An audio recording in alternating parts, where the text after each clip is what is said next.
Hello everybody and welcome to another episode. In today's episode I'm going to show you how to properly remove and replace the entire timing belt kit from any Volkswagen Golf Mk4, doesn't matter exactly which year it is, with the engine 1.9 Tdi and the engine code AXR. I'm not sure if you all are able to see exactly, but right here on the timing belt kit cover it's written the engine code, and on this car it's AXR. Alright everybody, so with all of these things being said, the first thing which I recommend you to do is to remove all the coolant from the system. You can either go from under in the vehicle and remove one hose from the radiator and most of the coolant will come out from the vehicle, or you can just let it, and by removing the water pump after you finish removing the timing belt kit, it will leak all the coolant out from the engine. In my case, I'm going to remove the right wheel, I'm going to put the car on a jack stand, and then I'm going to remove the other parts from the engine.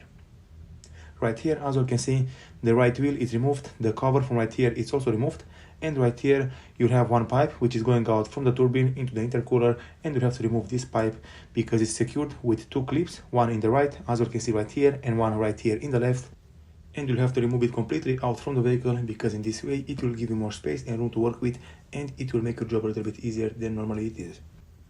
After that, the next step which you will have to do is to go right here on the engine side. You'll have to remove the coolant reservoir, you'll have to remove some hoses and some pipes which are going out from the EGR valve into the intercooler.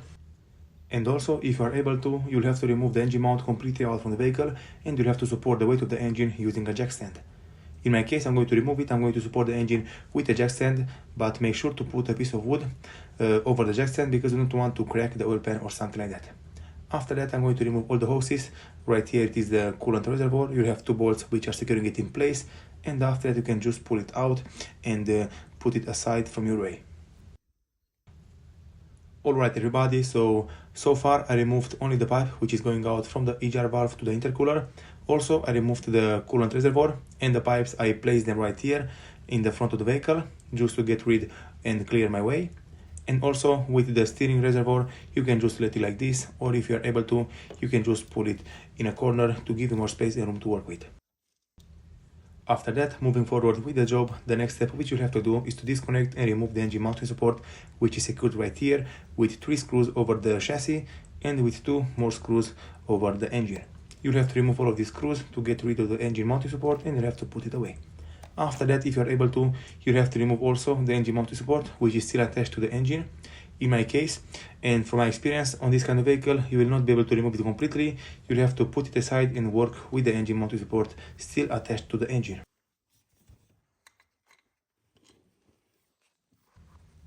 Usually on these cars, and especially on Volkswagen cars, you'll have 3 bolts which are securing the engine mounting support attached to the engine, and you'll have to remove the 3 bolts to remove the engine mounting support completely out. But like I told you earlier, on this vehicle you will not be able to remove it completely out, but you'll have to remove the bolts and you'll have to put it away just a little bit to give you more space and room to work with. But normally, if you are just able to put it away, you can do the job just fine. Right here I have the engine mounting support, which is the main engine mounting support and which is supporting the weight of the engine. And right here I have also the rest of the parts which are disconnected and removed out from the engine. And right here under in the engine, it's the last bolt which is securing the engine mounting support attached to the engine. You'll have to remove it to be able to push the engine mounting support left or right, or move it out from the way. Very good everybody, so right here as you can see, the engine mounting support which is attached to the engine, it's disconnected. I'm not able to remove it completely because I have no space to remove it completely, but you have to lift the engine and lower it depending on what you are doing on the engine and how much space you have, and after that you'll be able to move it a little bit left or right depending on what you have to do.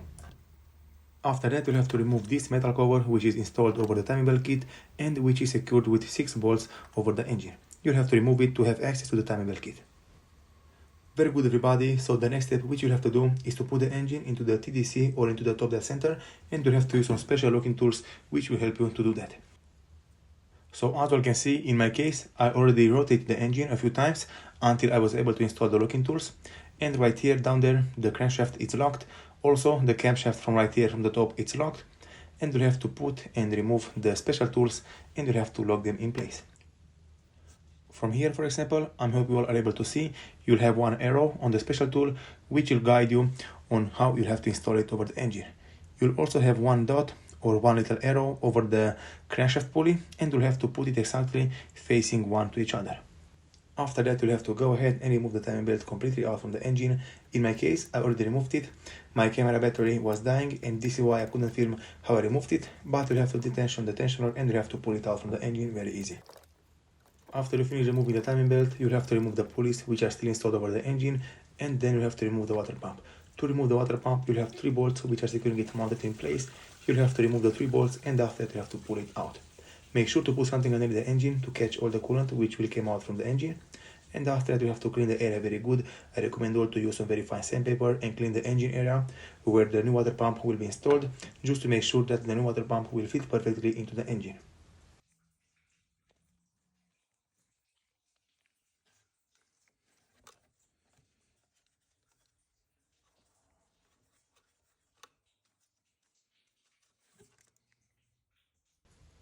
Alright everybody, so as you can see, the area from the water pump and from the timing belt kit, it's cleaned, everything is looking the best, and from here I'm going to go ahead and I'm going to install the water pump back over the engine. And right here in this box I have the brand new water pump which is made by HOWTODO. This is the manufacturer which I recommend all to go with because it's a very good manufacturer. And before trying to install the new water pump back over the engine, I recommend all to use some coolant and lubricate this o-ring from right here very good, because in this way it will prevent you from chipping the o-ring, and also it will let you push it in and slide it in and out very easy after that.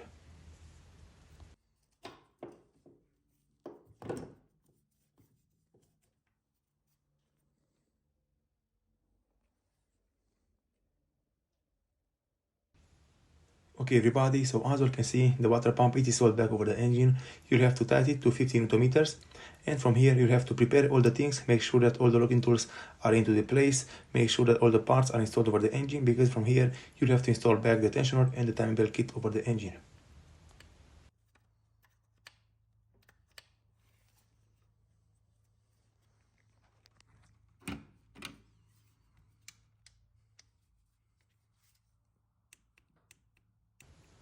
So like I told you earlier, you'll have to tighten all the bolts from the water pump to 50 Newton meters, and after that you can go ahead and install the timing belt back over the engine. So right here in this box I have the timing belt kit, which I'm going to use on this kind of vehicle. It's made by Continental, and right here it is the code if you want to reuse it like this one on your vehicle. Also into the box you'll have the sticker and the tensioner and also the guidance pulley, which you'll have to install over the engine. Right now, in my case, I just finished installing the timing belt back over the engine. Everything is almost ready to go. I only have to install the guidance rod from the down there, because I always like to install it last, because in this way it's easier for me to install the belt over the engine. And you have to put it right there, and you have to tighten it to 20 Newton meters. After that, make sure that the tensioner is into the place, and you'll have to tension the tensioner and put it into the correct position, and you'll have to tie the bolt.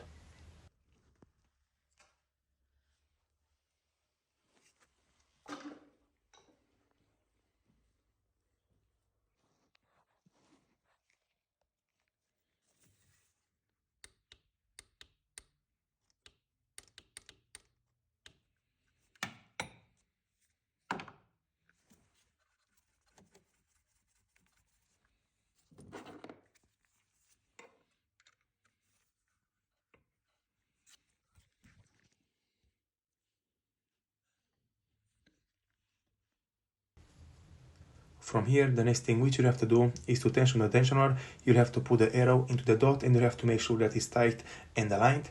After that, you have to remove the locking tools. You'll have to turn the engine at least 2 or 3 times, and then you have to put back the locking tools into the engine, and you have to make sure that the locking tools are going in and out into the special place over the engine very easy. If they are not aligned and if they are not going in very easy, you have to adjust the engine. You have to move the camshaft or the crankshaft a little bit until they will be aligned with each other. And then we have to put everything back together and start the engine. So as you can see, in my case, the tensioner is perfectly tensioned. It's into the mark, it's into the little arrow over the dot. So from here I'm going to tighten it. I'm going to tighten it by hand until it's snug, and then if everything is good, I'm going to tighten them how it's supposed to be tightened.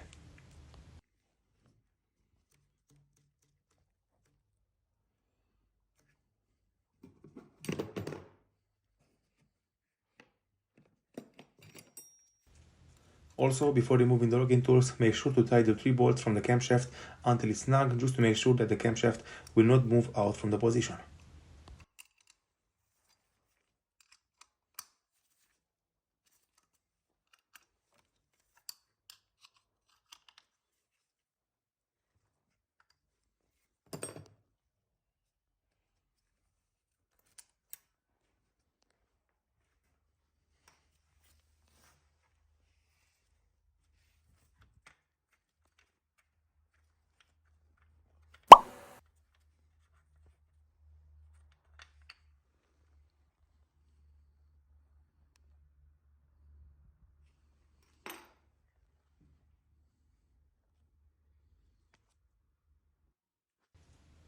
Very good everybody, so in my case I turned the engine a few times, everything is ready to go, the locking tools are going in and out very easy, so this is a very good thing. This means that the timing belt is installed perfectly, I have no movement, so from here everything is done. I'm going to install all the parts back over the engine and I'm going to start the engine to show you all how everything is working after that.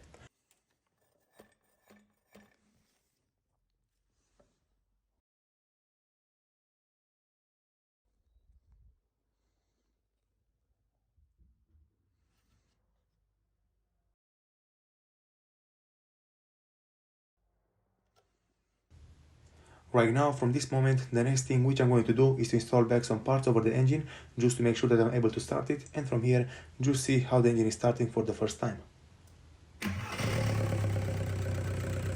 Very good everybody, so as also, the engine started right away, everything is working very good and very nice, and right now, the only thing which I have to do left is to install all the parts back over the engine, and I will come back to show you all how everything is looking after that. So as you can see, everything is mounted back over the engine, everything is running great. From here the engine is done, this job is done.